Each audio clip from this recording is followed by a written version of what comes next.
साथ राना साहब, सर वजीर आजम हाउस का फ़ोन बदस्तूर खामोश है, लेकिन इससे आगे बढ़ करके अमरीका बहादुर को की जाने वाली ये नसीहत किस हद तक कारगर साबित होगी? वजीर खारजा ने जो कोशिश की है पाकिस्तान की अहमियत को तस्लीम फरमाने के लिए, करवाने के लिए, सिर्फ एक बयान का दाग देना काफ़ी रहेगा?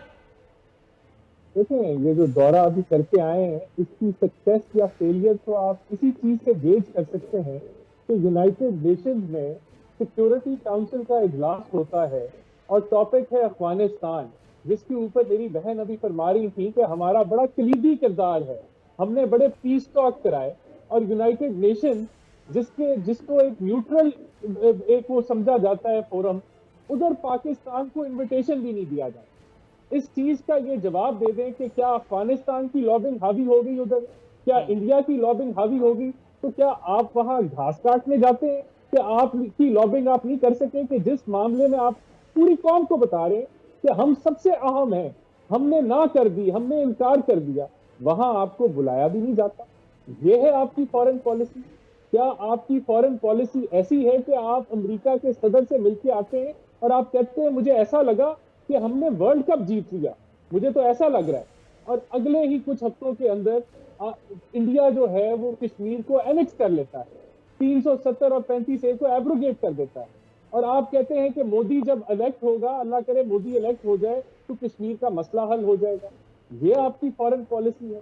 क्या आपकी फॉरेन, आप देखें कितने गैर जिम्मेदार बयान आप देते हैं, आप कहने से वहां जाके अमेरिका में कि हमें कॉल नहीं आई। भाई अगर आपको कॉल नहीं आई, आप चुप हो जाएं। उनकी तजलील क्यों कर रहे हैं पूरी दुनिया के मीडिया के अंदर? एक इशू वो नहीं उठा रहे, आप उठाई जा रहे। यानी कि यहाँ पाकिस्तान में कहा जाता है कि हमारे से अच्छी फॉरेन पॉलिसी कोई नहीं, और यहाँ आपका दाखिला बंद है उस इजलास में जिसमें आपका सबसे कलीदी किरदार है। ये इनकी फॉरेन पॉलिसी चल रही है, और अवाम को ये लॉलीपॉप दे के जो मर्जी बयान यहाँ देते रहे पाकिस्तानी मीडिया के ऊपर, लेकिन हकायक दुनिया के अंदर कुछ और है, और दुनिया देख रही है ये तमाशा। राना एहसान साहब, सर तब्दीलियां अवामी बल्कि हकीकी अवामी हुकूमत होने की निशानदेही करती है। ये बात जो बिलावल साहब ने फरमाई है, इससे आप किस हद तक इत्तेफाक कर सकते हैं? और वो भी इस एक बात को पेश नज़र रखते हुए जो मैंने इंट्रो में फरमाई थी कि इन सारी तब्दीलियों से अभी तक कोई खातिर खा रिजल्ट तो मेरा ख्याल है बरामद नहीं हो पाया।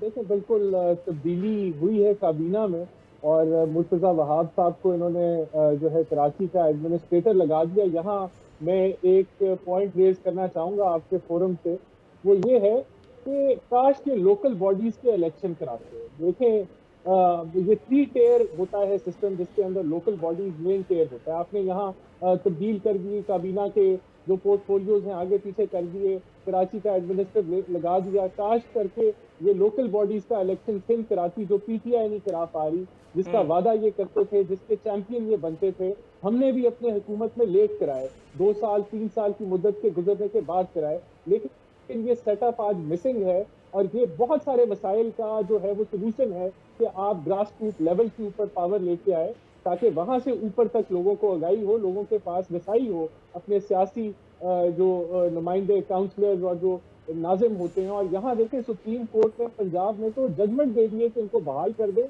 लेकिन ये इज्जत अफजाई पीटीआई कर रही है सुप्रीम कोर्ट की कि उस जजमेंट को नहीं मान रही। मैं समझता हूँ कि अगर तब्दीली लानी है, जो बंदा एक पोर्टफोलियो पे सही काम नहीं कर सका, उसको आप दूसरा भी दे देंगे, वो वहां भी परफॉर्म नहीं बेकार ही रहेगा। बिल्कुल ठीक है, बिल्कुल ठीक है, लॉजिकली आप बिल्कुल दुरुस्त फरमा रहे हैं। राना एहसान साहब, सर वही हुआ जिसकी तवक्को की जा रही थी। नवाज शरीफ साहब की क्लच प्लेटें एक मरतबा फिर ख़राब हो गई हैं। सर ये विद ऑल ड्यू रिस्पेक्ट कैसा शेर है कि वतन वापसी का नाम सुन करके जिसका खून खुश्क हो जाता है। अब आप ये हरगिज़ नहीं कहिएगा कि नवाज शरीफ साहब अपनी बीमार बीवी को छोड़ करके और गिरफ्तारी देने के लिए आए थे, क्योंकि सर फिर एफआईआर बहुत तवील हो जाएगी। आप कुछ फरमाना चाहेंगे? देखिए, बिल्कुल ये जो मामला उनके वीजा की जो एक्सटेंशन के ऊपर होम डिपार्टमेंट ने रिजेक्शन की, इस पे हुकूमत ने जो एक्साइटमेंट दिखाई, इनके सारे वजीरों ने, इनके एमपीए एमएनएज ने जितनी टीवी पे तकारीर की, उसकी एक वजह है। वो वजह ये है कि ये अवाम को ये तो नहीं बता सकते कि $5 जो है वो फी बैरल तेल इंटरनेशनल मार्केट में सस्ता हुआ और यहाँ 7 से 8 रुपए इन्होंने महंगा कर दिया। उसकी क्या वजूहात है ये नहीं बता सकते कि इनके जो वादे थे नवाज शरीफ साहब ने तेल के ड्रम लेके आने थे क्या? नवाज शरीफ से तेल का क्या मसला है? मैं आपको ये बता रहा हूं कि ये हुकूमत इतनी एक्साइटेड हो जाती है इस मामले के ऊपर और अवाम को गलत बयानी की कि जी अब शायद वो बड़ी जल्दी अब उनको वापस ले आया जाएगा। उनका वीजा वहां उसकी एप्लीकेशन रिजेक्ट हुई और जो इमिग्रेशन ट्रिब्यूनल है उसमें अपील दायर हो गई और वो रिजेक्शन। मैं उस बयान का पस मंजर जानना चाह रहा हूं जिसमें आपके एक अहम रहनुमा, सीनियर मोस्ट रहनुमा अता तारड़ साहब, उन्होंने फरमाया कि जो क्लच प्लेटें हैं वो कम हो गई हैं, फिर प्लेटलेट काउंट जो है वो कम आया है। सर ये प्लेटलेट अल्लाह मारा सिर्फ उसी वक्त क्यों ऊपर नीचे होता है जब नवाज शरीफ साहब को यहां से बाहर जाना होता है या वहां से उनको पाकिस्तान लाने की बात होती है? उससे पहले तक तो बिन साजन झूला झूलूं मैं वादा कैसे भूलूं।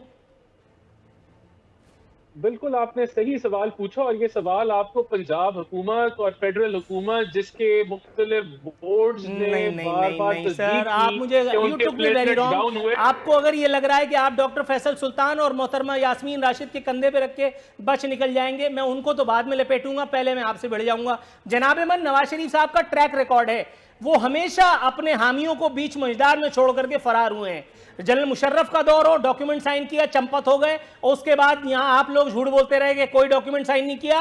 फिर जनरल मुशर्रफ उसको बेचारे को तकलीफ उठानी पड़ी और उसने वो डॉक्यूमेंट साइन करके आपको शर्मिंदा करने की नाकाम कोशिश की, और एक मर्तबा फिर यहां पे भी इस दौर में भी एनआरओ के लिए आपको मेडिकल ग्राउंड्स का सहारा लेना पड़ा, जिसमें यकीनन फैसल सुल्तान और मोहतरमा यास्मीन राशिद की मुआवनत आपको हासिल रही। अब फरमाइए।